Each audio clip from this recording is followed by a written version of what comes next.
Muito bom, obrigado mais uma vez. Música para nos animar e refletir sobre os temas. Então a gente tem que aprofundar agora a discussão sobre as políticas alimentares e de agricultura, que envolve o campo e a cidade. Então tem esse desafio de como aproximar o produtor do consumidor, aqueles que produzem na cidade e produzem no meio rural. O que existe? O que é preciso ainda enfrentar para garantir uma boa alimentação na mesa do trabalhador a preço acessível e justo? Muito interessante o que foi dito, porque o mesmo gargalo, a mesma dificuldade de logística que a gente tem na área rural da cidade, a gente tem com o campo um pouco mais distante, que também vai alimentar de alimento saudável, de qualidade, a cidade. E as poucas políticas que a gente conseguiu, né, por meio, inclusive, de cobrança dos movimentos sociais, de pressão dos movimentos sociais, para que existissem, né, como os programas de compra antecipada, de aquisição de alimento, esses programas eles vão sendo aos poucos desmontados. Então, se a gente vai ver nas loas, né, nas leis orçamentárias, o quanto que era destinado a isso, né, para que a agricultura familiar, a agricultura camponesa recebesse dinheiro para produzir esse alimento e fornecer para essas instituições da cidade toda, esse dinheiro está sumindo. São diminuições assim, da ordem de 80%, 60%, 70% no corte orçamentário para esses programas. Então é criminoso. Porque o alimento você garante a saúde, principalmente se você pensar numa saúde preventiva, você garante postos de trabalho, você garante o meio ambiente, que vocês tanto destacam essa importância, né, de como uma produção de alimento está garantindo os nossos recursos naturais, né? É diferente de pensar em commodity, né? Vamos produzir cana, vamos produzir eucalipto para exportar, né? Então, esses programas que garantam tanto a produção como a logística para que isso chegue na cidade são fundamentais e precisam ser fortalecidos, precisa ter uma luta para não deixar isso ser desmontado mesmo, né? Muito bem colocado pela Jamila, mas também nos alerta sobre o papel do legislativo, que não é só a construção de leis, mas pensar junto com os demais conselhos de políticas públicas a fiscalização, o monitoramento da implantação dessas políticas e do orçamento. Como é que é possível pensar um papel protagonista do legislativo sobre esse assunto? Olha, eu acho que o ideal é que o poder público, o poder legislativo e executivo tivesse uma dinâmica de diálogo constante com os movimentos sociais, com aqueles que formulam as políticas públicas, ainda que não sejam intelectuais e que as escrevam, mas que são parte constitutiva e essenciais para que elas, né, se desenvolvam e sejam estabelecidas. Mas, infelizmente, acho que se perdeu um pouco essa dinâmica, né? O plano municipal, por exemplo, foi estabelecido em 2016. 2017 seria a oportunidade para que, de fato, ele fosse implementado, fosse aprofundado e garantido, mas isso passa, por exemplo, pela garantia orçamentária. E, como já foi colocado, teve um corte. Mas é importante lembrar que também não foi somente na área da segurança alimentar. Essa dinâmica de crise econômica que se coloca junto com a crise política, a gente sabe exatamente aonde o calo aperta, né? Sobre os ombros de quem é descarregado, na verdade, as escolhas políticas e escolhas econômicas. Então, infelizmente, a nossa cidade está submetida a uma lógica de quem tem dinheiro tem acesso àquilo que deveria ser garantido como direito.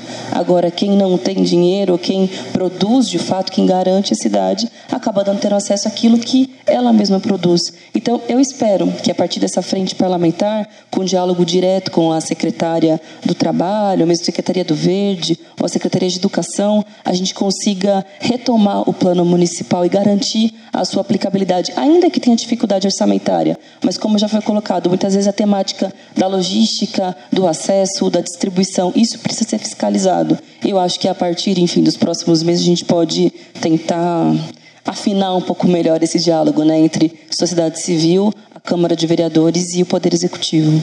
E para concluir esse bloco, como é que vocês imaginam, a partir lá de Parelheiros, das Quebradas, pensar em envolver a comunidade para um olhar atento sobre os diferentes instrumentos, os diferentes mecanismos de construção da cidade, o plano diretor estratégico, a lei de diretrizes orçamentárias? Como a gente pode garantir um olhar sensível à alimentação nesses instrumentos todos que pensam a cidade? Porque muitas vezes ele fica apenas... A população imagina que é apenas uma discussão dos especialistas, urbanistas, economistas. Como é que os produtores de alimentos entram nessa conversa? E nós, que comemos todos os dias, né? A população, o cidadão comum. Levando o conhecimento à população. E onde eu tenho a oportunidade de estar, eu falo assim, nós vamos procurar reeducar as nossas crianças para que, ou melhor, educar as nossas crianças para que elas reeduquem os seus pais. A importância do alimento orgânico na merenda escolar é exatamente isso. Você levar alimento de qualidade, com alto valor nutricional e livre de agrotóxicos. Uma coisa que me irrita muito é falar que o produto que usa agrotóxico, que usa veneno, é convencional. Aí eu fui pesquisar no dicionário o que significa a palavra convencional. Convencional é o que convém, é o que é certo. Então, quer dizer, se é convencional eu usar veneno no alimento das nossas crianças, é convencional eu ser um político corrupto? É convencional eu furar um farol vermelho? É convencional eu parar numa vaga de um deficiente? Então, a gente tem que mudar isso. É mostrar para as nossas crianças que eles podem comer um alimento de qualidade. E um alimento de qualidade, usando as punks, fazendo hortas nas escolas. A gente tem que mudar isso. Eu sou agricultora, mas eu não quero ser a dona da razão. Eu não quero ficar rica. Não tenho intenção nenhuma de ficar milionária, de ter os commodities. Eu quero levar para a população que todo mundo pode produzir o seu próprio alimento. E as punks são uma grande, sabe? Porque você pode produzir as punks na escola. Como disse, o rapaz falou assim, produz, Ora Pronobis a gente acha em qualquer esquina. Tá? Taioba, agora você passa por Parelheiros, de qualquer lugar tem taioba. E alimento de alto valor nutricional e alimento original aqui do Brasil. Então, para que a gente tem que plantar outras coisas? Vamos mudar essa mentalidade. Então, o que a Valéria chama a atenção que, na verdade, também ao compor o nosso prato, a escolher o que a gente vai consumir, ela reflete uma escolha ética. Antes de tudo, é uma decisão de construir um paradigma de sobrevivência na Terra. A gente tem essa expressão, né, de que quando a gente se alimenta todo um sistema, né? Então é muito legal, assim, o potencial que tem, e é uma coisa que tem surgido nos últimos anos, né? Tanto por quem produz, como por quem busca um alimento de qualidade, entender o quanto é político esse ato de se alimentar ou de produzir. Né? Então, a palavra da moda agora é empoderamento, né? Eu acho que tem um certo empoderamento das pessoas com relação a essa temática de falar, olha, é importante a gente discutir, sim, qual é o alimento que está chegando nas nossas escolas, nas escolas das nossas crianças, mas também nos mercados, nas feiras do bairro, né? A gente não tem, às vezes, a disponibilidade de alimentos frescos, é isso que vocês estavam comentando, né? A gente produz na periferia, mas o alimento não está sendo vendido, disponibilizado na periferia.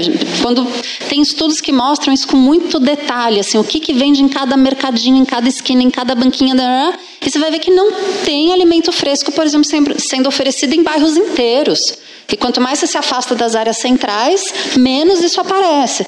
Né? Então, a importância que tem da gente entender que é fundamental não só para a nossa saúde ou para o meio ambiente, mas para o nosso futuro, enfim, futuro das cidades e da população. Assim, é um ato político, a gente tem que poder discutir o que a gente vai comer, é a tal soberania, né? Como a gente vai comer, quem vai produzir, como vai comercializar. Então, as escolas são espaços fundamentais, as hortas comunitárias, a agricultura rural, todos esses bairros que tem agricultura rural, o Centro de Referência em Segurança Alimentar, são todos esses lugares e pessoas que têm que pegar isso nas mãos e falar, gente, a gente tem que tocar esse debate, radicalizar essa democracia de alguma maneira. Né? E tem um fator importante que é o lugar social da mulher. Também é muitas vezes colocado como um grande desafio pensar uma política de alimentação que pensa toda a complexidade da cidade, mobilidade urbana, construções, mas também esse sujeito, né? Quem são as pessoas que são mais vulneráveis à insegurança alimentar? E como a Câmara, como o gabinete tem pensado essa política, essa intersecção entre as diferentes políticas públicas? No caso do aleitamento materno, do vínculo com as crianças.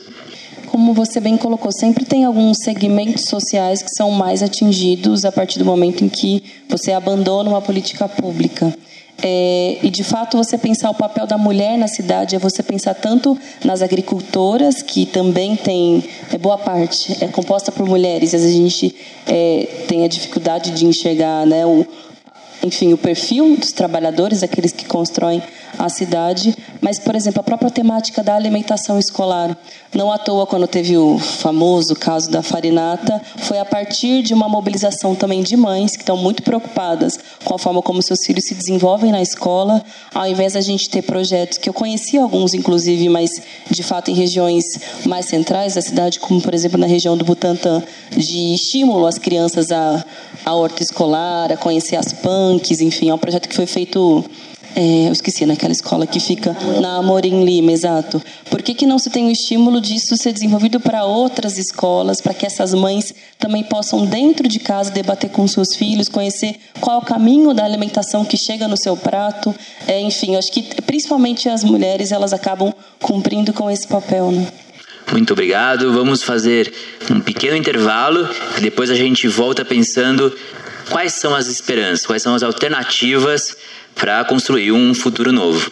Então, nos acompanhe e no próximo bloco, mais música e um bom palpite de como começar a fazer política pública de segurança alimentar e nutricional para todos e todas.